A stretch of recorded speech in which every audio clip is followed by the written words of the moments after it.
जय माँ समलेई जय माँ लक्ष्मी वेलकम बैक टू माय यूट्यूब चैनल पैसेंजर लक्ष्मण। आपण मैंने समस्ते जानिथिबे आज हेउछे मगशिर मासर शुक्ल पक्ष दशमी। माँ लक्ष्मी ई मगशिर मासे भिन्न भिन्न जगार भिन्न भिन्न मंडप मानके विराजित होकर पूजा पाउछन। तो आमर कोरकेला गाँ थी प्रति वर्ष जनता माँ लक्ष्मींकर पूजा पालन करा जायथिसी हेनते ई वर्ष भी माँ लक्ष्मींकर पूजा हेबा। तो आज हेउछे लक्ष्मी पूजार कलश यात्रा। मुई आपण मानकर पैसेंजर लक्ष्मण चलून आपण मानको देखामी आमर कोरकेला गाँ थी हेउथबा लक्ष्मी पूजार कलश यात्रा। आपण मैंने वीडियो रे जुड़ी रहून आ वीडियो के लास्ट तक देखून।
हेलो हरि हरे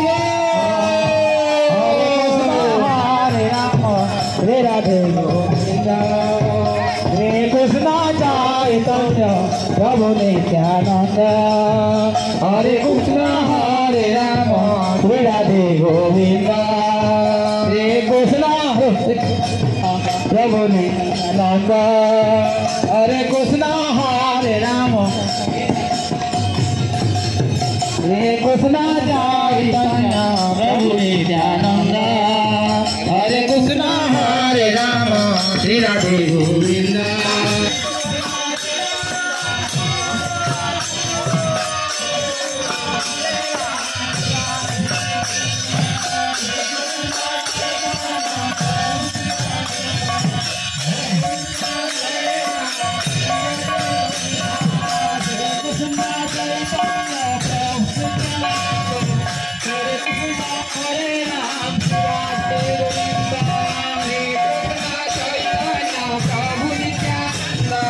हरे कृष्ण हरे राम श्री राधे गोविंद हरे कृष्ण चैतन्य प्रभु नित्यानंद हरे हरे राम श्री राधे गोविंद हरे कृष्ण चैतन्य प्रभु नित्यानंद हरे कृष्ण हरे राम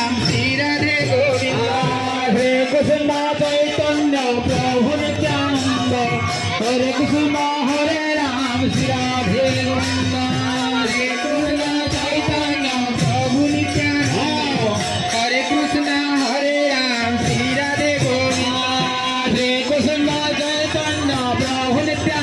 कृष्ण चैतन्य प्रभु नित्यानंद हरे कृष्ण हरे राम श्री राधे गोविंद हरे कृष्ण चैतन्य प्रभु नित्यानंद राधे हरे राम श्री राधे गोविंद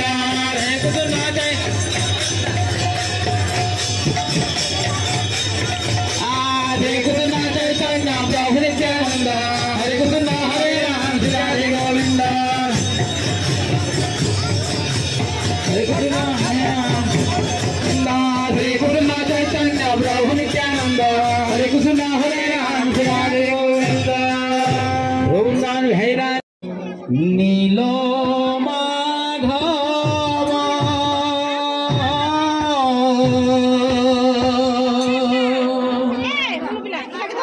सत्य की नील कंदरे लुचि रहिछ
हिलाल की राम महाप्रभु की लक्ष्मी माता की जय।